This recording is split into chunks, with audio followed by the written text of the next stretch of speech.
इस वक्त हमारे साथ हैं फायर सर्विसेज के retired deputy director Rakesh Rai ji. और इनसे हम बात करेंगे जो भी घटना हुई जिसमें 15 बच्चों की मौत हो गई आग लगने की वजह से। तो किस तरीके की बचाव होने चाहिए, कारण क्या था आग लगने का, इन सब पर चर्चा करेंगे। राकेश जी, एक घटना हुई है अभी जी। कोचिंग में जहाँ पे 15 बच्चों की मौत हो गई और काफ़ी लोग अभी हॉस्पिटल में हैं। उस घटना को कैसे देखते हैं आप, पहले ये बताइए। ये बहुत ही दुखद और हृदय विदारक घटना है। इससे हम लोग सभी बहुत दुखी हैं। परंतु प्रश्न ये है कि आखिर इन मौतों का जिम्मेदार कौन है। सबसे बड़ा प्रश्न है। यह घटना अकेली घटना नहीं है। अभी दिल्ली में हुई 20 मौतें हुई, इवन लखनऊ में ही हुई थी और लेवाना कांड हुआ।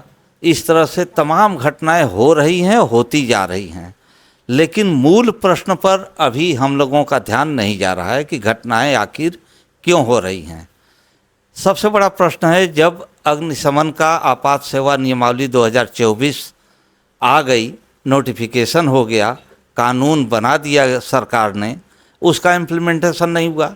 अगर इम्प्लीमेंट हुआ होता तो अग्नि सुरक्षा अधिकारी की भी नियुक्ति हो गई होती। अरहित अभिकरण यानी क्वालिफाइड एजेंसी की मान्यता मिल गई होती।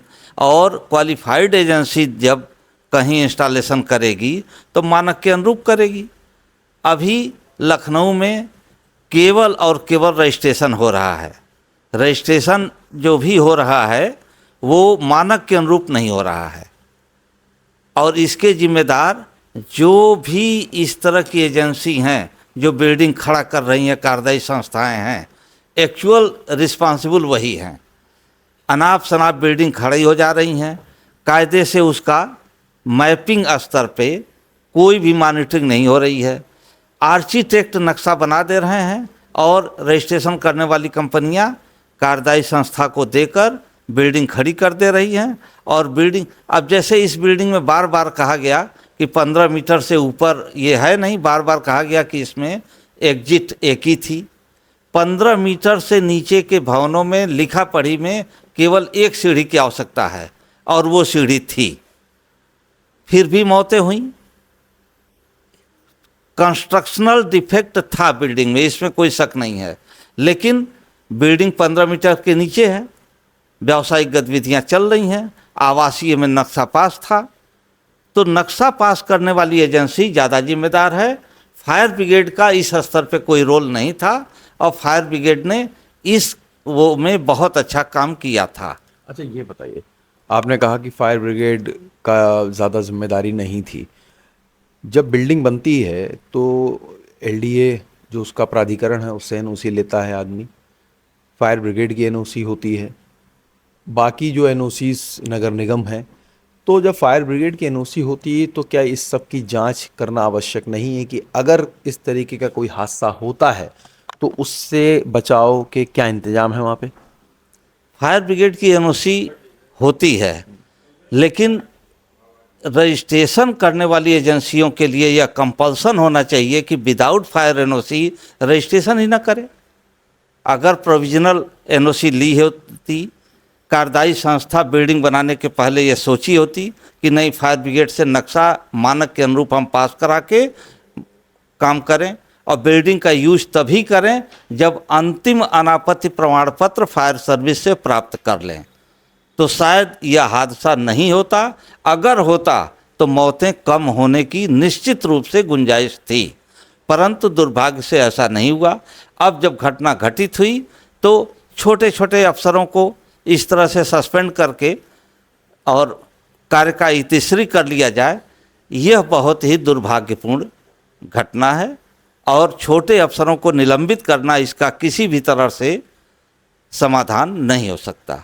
छोटे अफसरों को निलंबित करना समाधान तो नहीं है, लेकिन जिस तरीके से वहाँ बिल्डिंग में आग लगी, आप लंबा समय आपने बिताया है फायर सर्विसेज में।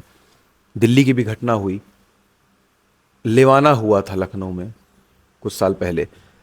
जब आग लगती है तो बेसिक क्या दिक्कतें सामने आती हैं जिससे जो फायर को बुझाने में भी आती है और जो अंदर फंसा है वो किस तरीके से अपने आप को बचा सकता है, अगर आप बताना चाहें।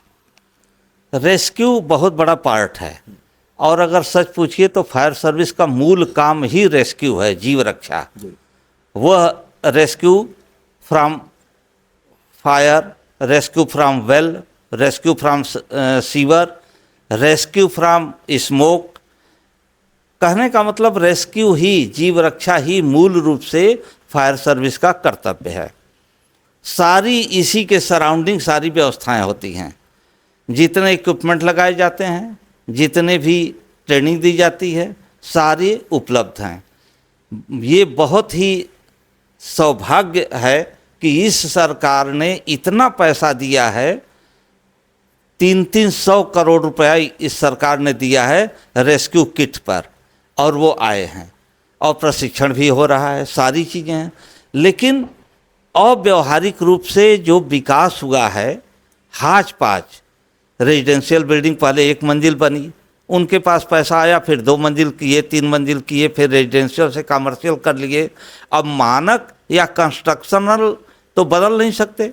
रेजिडेंशियल में 1 मीटर अगर सीढ़ी थी और कमर्शियल हो गई, तो अब सीढ़ी की चौड़ाई तो 1.5 मीटर कर नहीं सकते।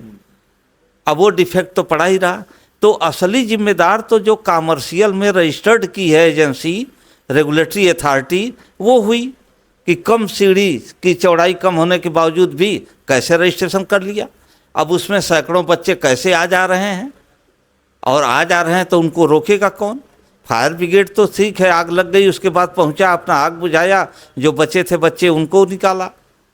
तो डिफेक्ट असली ये है कि रेगुलेटरी अथॉरिटी जो भी है, रजिस्ट्रेशन करने वाली अथॉरिटी, उस पर कार्रवाई होनी चाहिए। शुक्रिया। तो आपने सुना राकेश राय जी को, जिनका मानना है कि जो रेगुलेटरी अथॉरिटी हैं, जो मानक को बगैर देखे उसको नज़रअंदाज किए हुए एनओसी देते हैं, सबसे बड़े दोषी वही हैं। हालांकि जो लगातार निर्माण होते जा रहे हैं बगैर मानक के, वो भी कहीं ना कहीं इसमें दोषी हैं। और इस तरह की घटनाओं के बचने के लिए मानक के साथ अगर बिल्डिंगें बनेंगी तो शायद ऐसी घटनाएं आगे कम हों। जितेश वक्ती, संवाद लाइव के लिए।